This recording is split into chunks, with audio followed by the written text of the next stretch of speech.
자, 고3 18년 4월 학평 지문 해설입니다.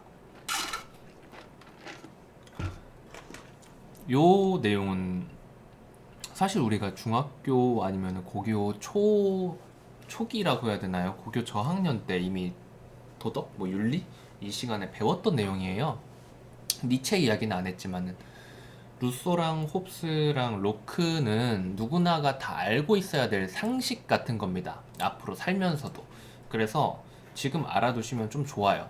제가 하나하나 다 외우고 있는 것이 아니기 때문에 여기에 로크는 안 나와 있어 로크 설명은 못 드리겠는데 기본적인 것을 보자면 일단 1문단부터 읽고 나서 출발을 할게요. 서구에서 자연은 중요한 개념으로 다뤄졌는데 이 개념이 뭘까? 이 자연이라는 게 과연 뭘까? 자연이라는 말로 지칭되는 이 자연의 향기로움, 자연의 아름다움 이런 것뿐만이 아니라 이게 아니라는 말이 아니에요. 이거와 동시에 관련된 상태나 특성이 포함된다. 뭐예요? 상태나 특성? 자연스러움. 자연스러움이란 무엇인가? 라는 거죠. 뭔가 인위적인, 좀 다시 돌려서 말하면 인위적으로 건드리지 않았을 때의 상태를 이야기하는 거예요. 그래서 이러한 자연이라는 개념, 여기에서 말하는 철학자들이 개념을 부여한 자연이라는 단어는 그거죠. 결국 자연, 네이처 뭐 이런 게 아니라 그러니까 네이처라는 상태 자체 그 말에 붙을 수도 있겠구나. 네이처라고 말하면 안 될 것 같고요. 그냥 우리가 말하는 자연의 아름다움 이게 아니라 그냥 자연스러운 상태, 인위적으로 간섭되지 않은 상태. 이것에 대해서 철학자들이 의미를 부여를 각각 다르게 했단 말이죠. 그 부여를 다르게 한 이유는 무엇일까요? 이 철학자들이 기본적으로 인간들을 아무런 간섭 없이 가만히 놔뒀을 때 이게 자연스러운 상태잖아요. 그쵸? 이 자연스러운 상태에 놨을 때 인간의 본성이 발현이 돼. 그렇겠죠. 아무것도 간섭을 안 하니까 진짜로 그 깊이 숨어있던 본성만 살아가지고 움직이겠죠. 그 본성이 발현이 됐을 때 이 철학자들이 인간을 보는 관점이 달라요. 어떤 사람은 인간이 원래 사악하다고 생각을 하고요. 어떤 철학자는 인간이 원래 굉장히 선하다고 생각해요. 착하다고. 그렇기 때문에 건드리지 않았을 때 인간이 원래 악하다라는 생각을 가지고 있는 철학자는 어떻게 되겠어요? 인위적으로 건들지 않았을 때 어떤 결과가 일어난다고 보겠어요? 당연히 뭔가 개 박살이 날 거라고 보겠죠. 근데 인간은 착하다라고 했을 경우에 어떻게 되겠죠? 어떻게 될까요? 가만히 놔뒀을 때 인위적으로 뭔가 규제하고 억압하고 그러지 않았을 때 엄청 좋은 사회가 펼쳐질 것이라고 보는 겁니다. 그게 바로 홉스와 루소예요.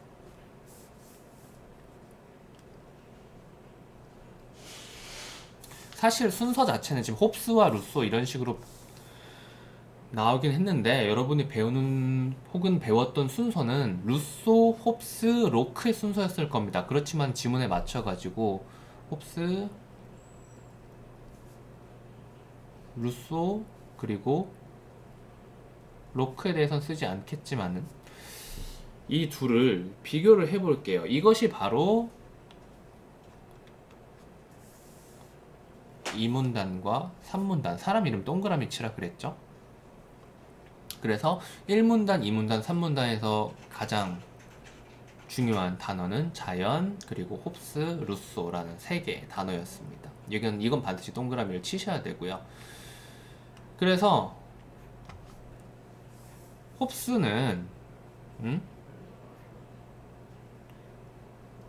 인간의 본성이 그리고 루소는 인간의 본성이 악하다고 봤고요. 그리고 루소는 인간의 본성이 선하다고 봤어요. 그래서 여기서부터 보면 인간이 자연 상태에서 벗어나 문명화된 사회에서 안정된 삶을 살아야 한다고 주장을 했죠. 그리고 루소는 인간이 문명을 뒤로하고 자연으로 돌아가 순수한 삶을 살아야 한다고 주장을 했죠. 이게 왜일까? 이 문명이라는 것이 인위적인 조작이라는 거예요.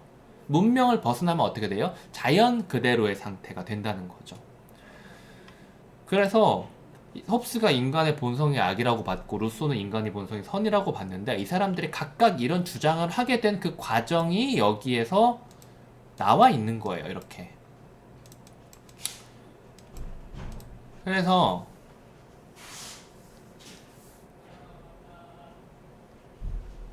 자연 혹은 자연적인 상태라고도 생각을 하셔도 됩니다. 이러한 자연을 뭐라고 받는가? 모두가 악하고 모두가 이기적이고 이기적이라는 말도 포함이 됩니다. 이기적 그리고 여기는 이타적이겠죠? 아래다가 쓸까요? 오른쪽 칸이 좀 부족할 수도 있을 것 같아서 이기적 이타적 뭐 이런 식으로 생각하셔도 되는데 이거는 뭐 잊어버리셔도 됩니다. 그래서 모든 사람들이 악하고 이기적이고 자기 자신만을 위해서 행동을 한다면 이 사람들을 모두 다 자연적인 상태에 풀어놓는다면 어떻게 될까요? 모두 경쟁을 하고 자기 것을 얻기 위해서 싸우게 되겠죠. 그것이 바로 통제불능의 무자비한 경쟁 상태라고 표현이 됩니다.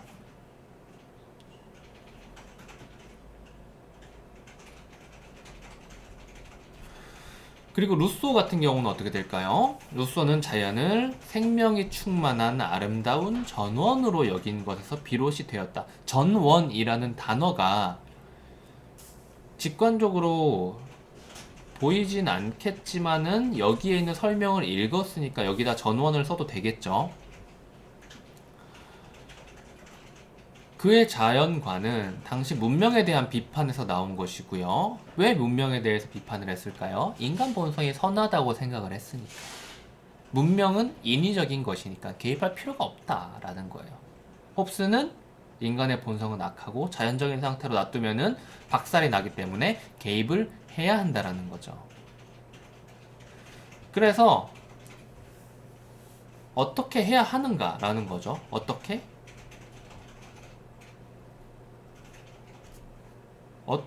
해야 하는가에 대한 답이 바로 지문에서 네모칸으로 하이라이트한 부분이 되는 겁니다. 여긴 네모가 아니라 헷갈릴 일은 없겠지만은 연두색으로 할까요? 이렇게 되는 거예요. 그래서 이런 거를 바탕으로 우리가 어떠한 사회 전체를 이루는 어떠한 계약을 만들어야 한다. 그리고 그 계약의 성격도 역시 각 철학자의 성향에 따라서 달라지겠죠. 이것이 바로 사회계약설이라고 하는 거예요. 사회계약설은 좀 많은 철학자들이 연루가 되어 있지만 저도 정확하게 모르기 때문에 이 세 철학자를 가장 대표적으로 설명을 하는데, 그래서 이 사람들은 사회계약설, 어떻게 사회를 이루어야 하는가에 대한 논의를 각각의 시선에 맞춰가지고 입각을 해서 진행을 시켰고, 그것들을 각 학자의 사회계약설, 사회계약론이라고 하는 겁니다. 그래서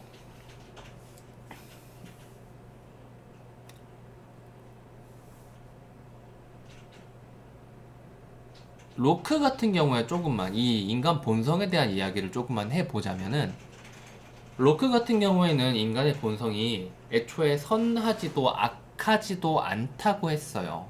선하지도 악하지도 않다고. 그러면은 이런 식으로 홉스와 루소가 생각을 전개시켰는데 로크 역시도 우리는 어떤 식으로 생각을 전개할 수도 있죠. 이게 로크의 말과 100% 맞다는 게 아닙니다. 이건 합리적으로 생각할 수 있는 추론 같은 거예요. 로크는 그럼 어떤 식으로 생각을 할까요? 자연적인 상태가 어떻게 될 거라고 생각할까요? 악으로 경쟁이 이루어질 수도 있고 선으로 자연적인 아름다운 전원일 수도 있고 모른다 이거예요. 그렇기 때문에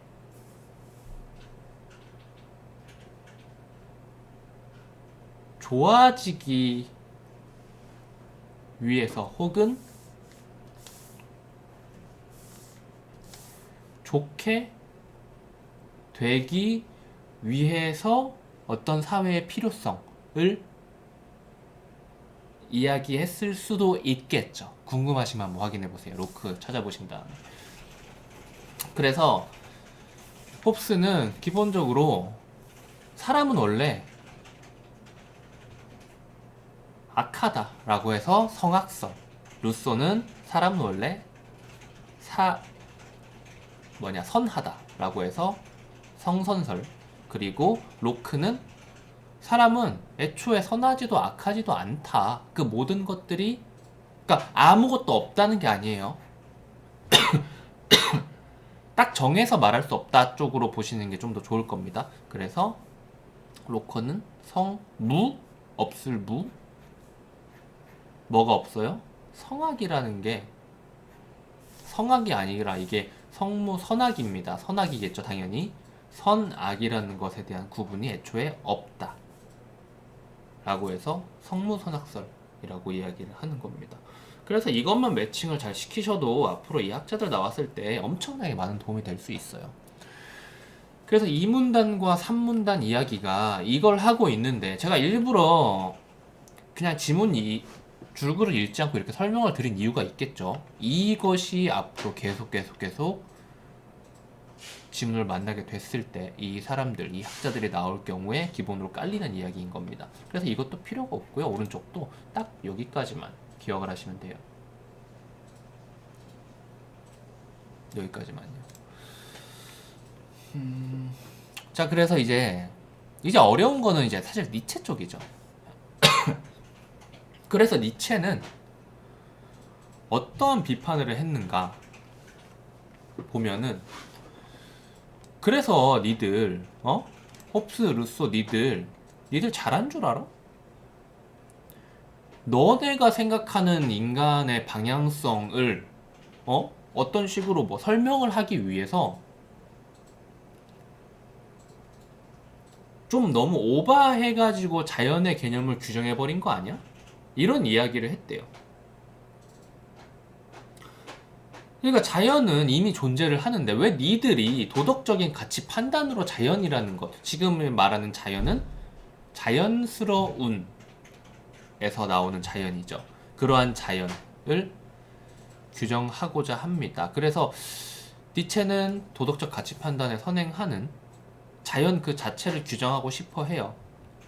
니체가 보기에는 이제 다른 거죠. 홉스의 성악설, 루소의 성선설은 사람에 맞춰가지고 자연 상태를 규정을 하려고 했는데 니체는 그것은 좀 오바다. 자연이 우선이다. 뭐 이런 이야기를 했던 거겠죠. 그래서 니체는 결국은 니체의 철학을 한 단어로 니체의 철학을 한 단어로 설명을 할 경우에 언제나 따라 나오는 말이 있습니다. 니체의 철학은 저도 뭐 끈이 짧아가지고 딱 이 한 단어밖에 모르고 더 설명 못해요. 근데 니체의 철학, 근데 이거 하나만 알고 있으면 나중에 있는 척을 있는 그대로 다 할 수 있어요. 니체의 철학은 딱 이거 하나로 설명이 돼요.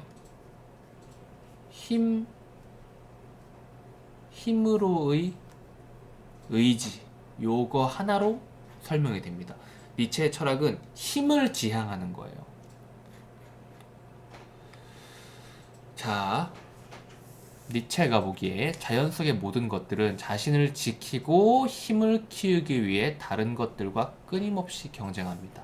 힘입니다. 힘을 키우기 위한 거예요. 그런데 이건 홉스의 관점과 유사해 보이기도 하는데 사실은 다르다 이거예요. 홉스는 어떤 식으로 생각을 했는가? 홉스는 자연이 경쟁으로 인해 빈곤할 수밖에 없다고, 홉스는 자연이 빈곤하다고 했지만 니체는 자연이 활력이 넘치고 풍요롭다고 보았다. 이런 게 이제 니체와 홉스를 비교하는 문제에서 나올 수 있는 그런 지점들인 거죠.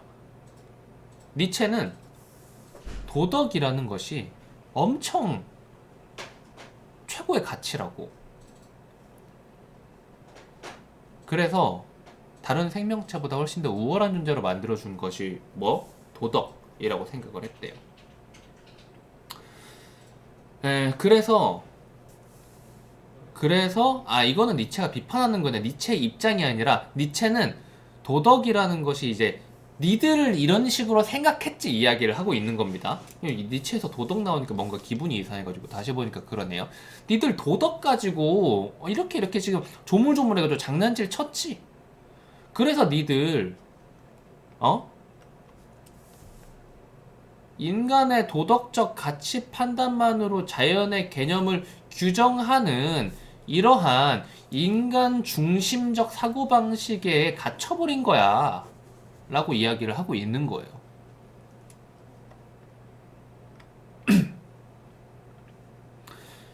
그 과정에서 지금 여기서부터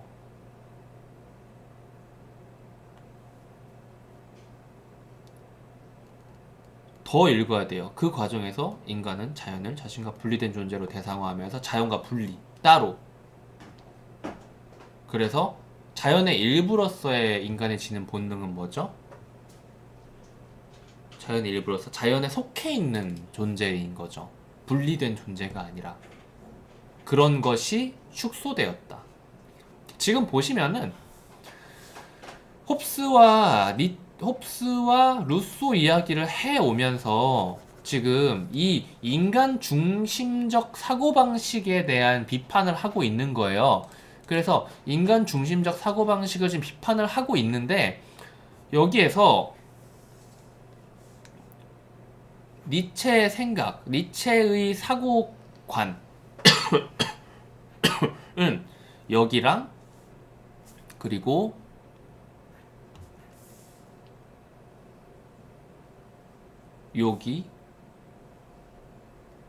여기밖에 없고요. 나머지는 인간 중심적 사고방식이 이래, 그리고 니체는 이걸 비판하고 있으라고 이야기를 하고 있는 겁니다. 나머지 하이라이트 안 한 부분은 무슨 말인지 알겠죠? 근데 웃긴 게 인간의 자연으로 돌아가야 한다고 주장했잖아요. 근데 이건 루소가 자연으로 돌아가 순수한 삶을 살아야 한다고 했던 거랑 비슷한 말이란 말이에요. 왜 다른 말인가? 니체가 보기에 루소 역시 깝니다. 이제 까야겠죠.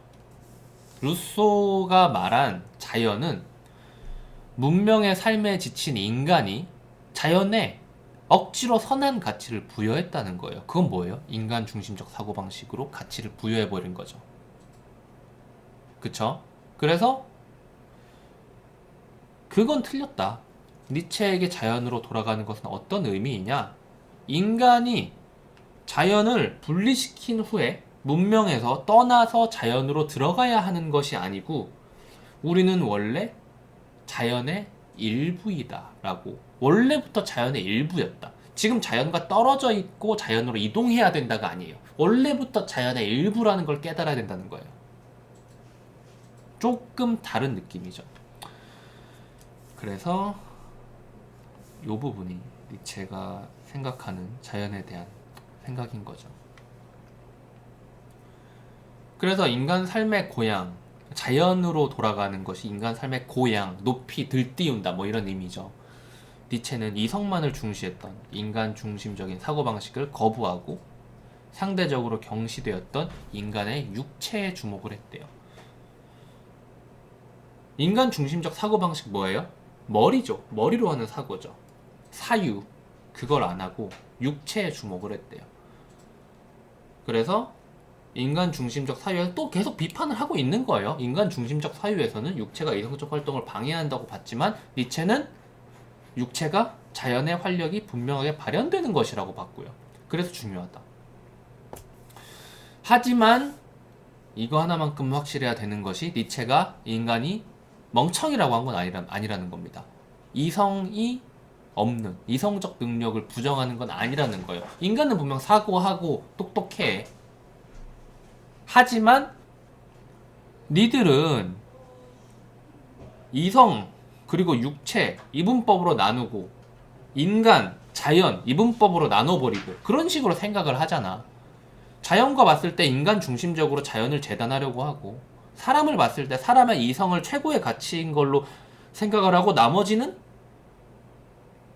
별로인 것으로 생각을 하고, 이런 것들, 이런 식으로 나눠가지고 보는 관점을 거부하고, 이성과 육체를, 그래서 이성도 중요해, 하지만 육체도 중요해, 통합적으로 봐야 돼 라고 규정하는 몸이라는 개념을 제시합니다. 그래서 몸 왜 중요해? 못 움직이면 이성적 활동도 못 할 거다, 뭐 이런 이야기를 하고 있는 거예요. 그래서 몸이라는 것은 큰 이성이다.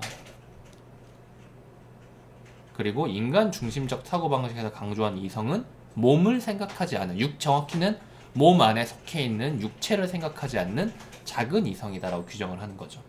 그래서 몸은 큰 개념이다 라고 이야기를 하며, 이러한 몸 개념을 우리가 잘 알고 이렇게 생각하고 이렇게 행동합시다. 그래야 우리는 자연의 일부로서, 자연과 인간을 부분짓지 않고 자연의 일부로서 생각하고 움직일 수 있겠다라는 이야기를 하는 겁니다. 지문에서는 여기까지 할게요. 이 내용이 중요한 게 아니라 사실 정말 중요한 것은 이겁니다. 니체에서 이제 여기에서 하는 이 이야기가 왜 힘으로의 의지, 인지에 대해서는 궁금할 수가 있지만은, 이걸 설명하려면 제가 설명을 못 합니다. 설명을 못 해요. 대학교에서도 이 니체 강의 듣다가 수강 철회했어요. 하지만 이거 하나만큼은 알았으면 좋겠네요. 그래서 결국은 니체가 이렇게 뭔가 중요하고 뭐 몸이라는 것에 대해서 생각하고 인간 육체의 활동에 지닌 활력을 찾아야 된다, 뭐 이런 얘기를 하고 있는데, 그 활력을 찾고 그러한 과정들을 통해서 결국 인간은 어떻게 된다? 자신을 지키고 힘을 키우기 위해 다른 것들과 끊임없이 경쟁을 하는 이 상황 자체가 바로 활력이 넘치며 풍요로운 상황이다 라고 이야기를 하고 있는 거예요. 오케이? 여기까지 하겠습니다.